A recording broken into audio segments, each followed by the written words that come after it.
origin. It was listed for the 4th year of Perihelion in the Chronicles of Cargival. There was writ in full all the known history, no child's fable, but a true report, and showing to having transpired in the seaside town Ironport.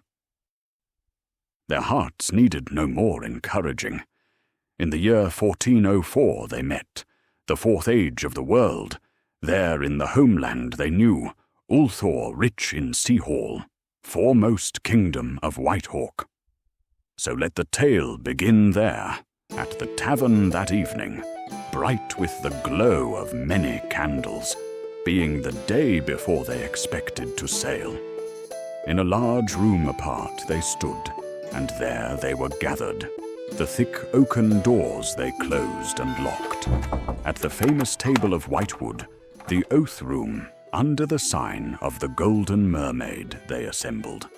It was the soldiers' mead hall of Yerbath, city upon the splashing sea. Dedicated brethren and no strangers to deadly risk, they roused themselves with spoken oaths to go campaigning and thereby win heaping treasure. Nor did they fail to persuade skillful hands to the venture, individuals no adventurer should ever neglect to bring along, for strange and unknown are the foreign lands that the seas divide.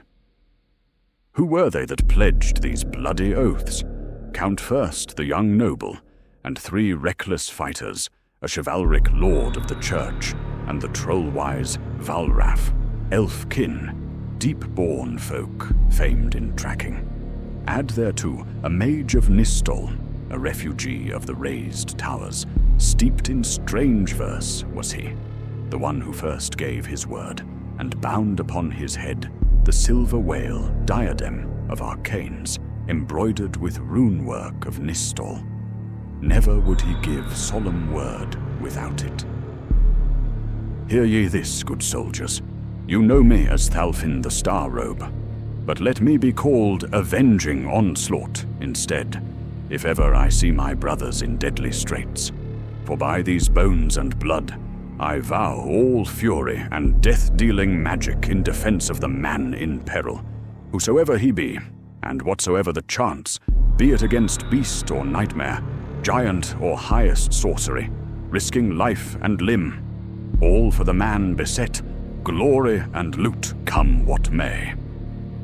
So made he grave utterance, and thereafter stood forth one of barbarian stock, Urius crawled, of the shorn locks, whose hair was shaved on the sides, leaving a crest like a boar's mane.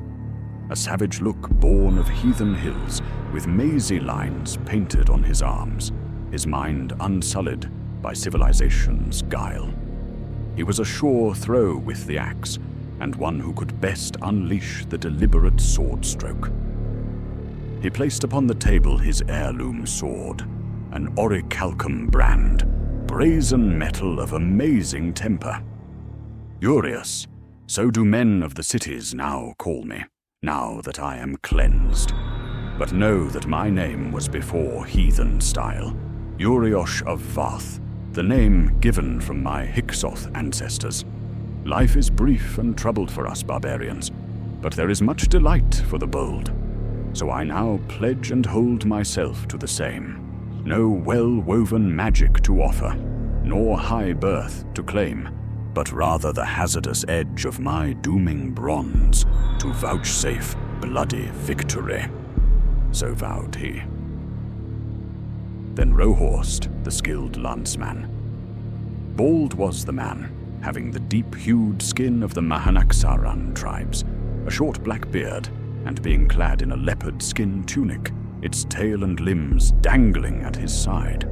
He was a sure tracker in the wilds, and a master of game, and of finding faint vestiges.